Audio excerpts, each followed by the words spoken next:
ઘોડા છૂટ્યા પછી તબેલે તાળા મારવા જેવા દ્રશ્યો મૂળીના થાનગઢમાં સર્જાયા। મૂળી થાનગઢમાં કોલસાની ખાણો બુરવાની કાર્યવાહી કરતું ખાણ ખનીજ વિભાગ। મૂળી થાનગઢ વિસ્તારમાં કાર્બોસેલ કોલસો ખનીજનું ખનન વહન ગેરકાયદેસર મોટા પ્રમાણમાં ચાલુ છે, ત્યારે ખાણ ખનીજ વિભાગ દ્વારા કોલસાની ખાણો બુરવાની કાર્યવાહી હાથ ધરવામાં આવતા અનેક સવાલો ઊભા થયા છે। ત્યારે હાલ સરકારની જમીન અને ગૌચર જમીનમાં છેલ્લા 5 વર્ષથી જ્યાં ખનન ચાલુ હતું તેવા ખાણોને બુરવાની કાર્યવાહી હાથ ધરવામાં આવી છે। જ્યારે ખનીજ ખોદકામ ચાલતું હતું ત્યારે કેમ ખાડા બુરવાની કાર્યવાહી કરવામાં ન આવી?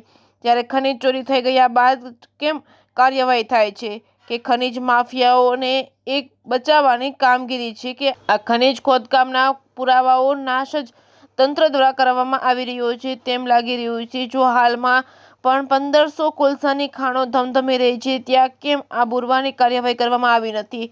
અને જ્યાં ખનીજ ચોરી થઈ રહી છે ત્યાં કેમ બુરવાની કાર્યવાહી ચાલુ છે?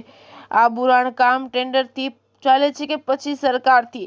આવી રીતે અનેક પ્રશ્ન ખાણ ખનીજ વિભાગ સુરેન્દ્રનગર જિલ્લા સામે ઊભા થયા છે। હાલ આ એક નાટક જેવું કામ કરવાથી લોકોમાં કુતૂહલ સર્જાયું છે, અનેક ચર્ચાઓ વહેતી થઈ છે। Reporting by Bharatsinh Parmar, Surendranagar.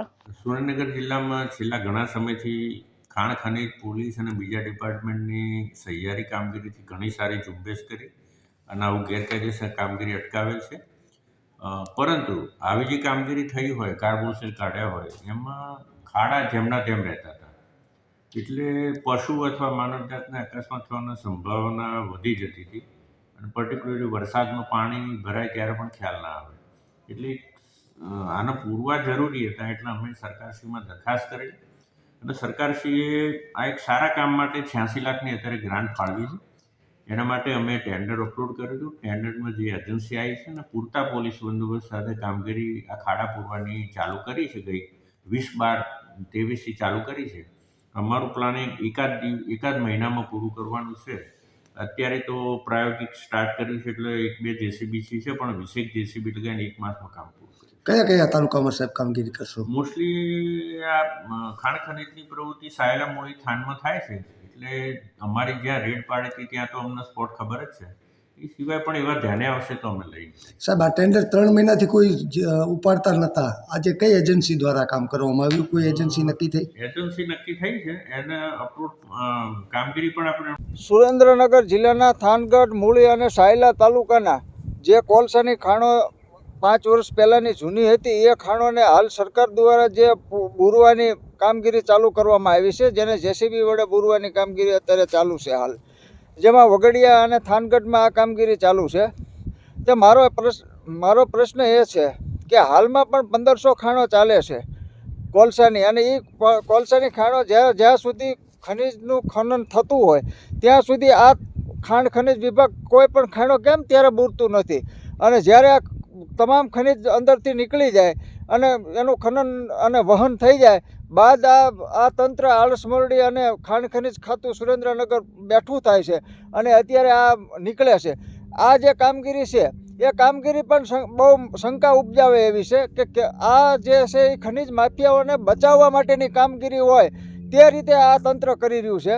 કારણ કે જે ખાડો છે એ ખાડામાંથી હજારો ટન ખનીજ નીકળી ગયું છે, અને હજારો ટન ખનીજ બહાર વયા ગયા બાદ આ કામગીરી ચાલુ કરવામાં આવે છે। જે કોલસાના ખાડા અત્યારે બુરાઈ રહ્યા છે એ 5-5 વર્ષ જૂના છે, અને એ 5-5 વર્ષ જૂના ખાડાઓને અત્યારે બુરવાની કામગીરી પણ એમાંય 5-5, 6-6 લોડરના ઓલા નાખી અને કે ખાડો બુરાઈ ગયો, પણ એ ખાડા જે કામગીરી કરવાની છે થાનગઢમાં કરો, સાયલા તાલુકામાં, મૂળી તાલુકામાં તમે કરો, 1500 કોલસાની ખાણો ચાલુ છે ને એ 1500 ખાણોને એને જ્યાં અત્યારે ખનીજ ધમધમે છે, નીકળે છે, રાત દિવસ ખનન વહન 24 કલાક થાય છે, તેને બુરવાની કામગીરી હાથમાં ધરો ને તો તમે કામગીરી કરી છે અને ખનીજ ચોરી બંધ થાય છે। ખનીજ ચોરી તમારે બંધ કરવાની નથી, તમારે ફક્ત કામગીરી બતાવવાની છે, અને એ કામગીરી માટે થઈને આ બધા તો સરકારના ઉપર એક તો ખનીજ ચોરી થઈ, કરોડો રૂપિયા, અબજો રૂપિયાની સરકારને રોયલ્ટી બારોબાર ગઈ, અને હવે પાછા ખાડા બુરવાના એ પણ સરકારને બુરવાના, અને આવી કામગીરી જે કરી અને તંત્ર આત્મસંતોષ માને છે કે અમે એક કામગીરી કરી રહ્યા છે, પણ ખરેખર આ ખાણ ખનીજ વિભાગ સુરેન્દ્રનગર કલેક્ટર સુરેન્દ્રનગર આ તમામ તંત્ર રહ્યું એ ખનિજ માફિયાઓને ચોરી બહાર ન આવે એના માટેની આ અત્યારે ખાણો બુરાઈ રહી છે કે કેટલું ખનિજ ચોરાણું એના કોઈ પણ એક પણ આંકડો કદાપી બહાર ન આવે અને કેટલી જમીન ખોદાઈ ગઈ એ બહાર ન આવે એના માટે થઈને આ તંત્ર કામ કરી રહ્યું છે. ત્યારે આ શંકાસ્પદ શંકા ઉપજાવે એવું અને જે ખનિજ માફિયાઓના સાથ સહકારથી આ કામ ચાલુ છે. જો તંત્રમાં લગી રહી હોય કે ભાઈ અમારે ચોરી બંધ કરવી છે તો 1500 અત્યારે નવા કોલસાના ખાડાઓ ચાલુ છે અને એ કોલસાની ખાડો જે ચાલુ છે એના બુરવાની કામગીરી ચાલુ કરે તો અમે માનીએ. આ તો 5-5 વર્ષ 10-10 વર્ષ જૂના જે કોલસાના ખાડા છે ગૌચર જમીનોમાં સરકારી ખરાબામાં એ ખાડા બુરવાના અને એ બુરવાના 5-5 લોડર નાખી અને બુરવાનો સંતોષ માને સાંજે આંકડો આવે કે અમે 10 ખાડા 50 ખાડા બુર્યા 100 ખાડા બુર્યા કોલસાના. આ બધી જે વાતો છે એ વાતો ફક્ત ને ફક્ત લોકોને ગુમરાહ કરવાની છે. કોઈ કામગીરી આ વ્યવસ્થિત થતી નથી અને તમામ કામગીરી શંકાસ્પદ છે અને ભૂ માફિયા અને ખનિજ માફિયાઓના સાથ સહકારને એને બચાવવા માટેની છે એવું મને લાગી રહ્યું છે.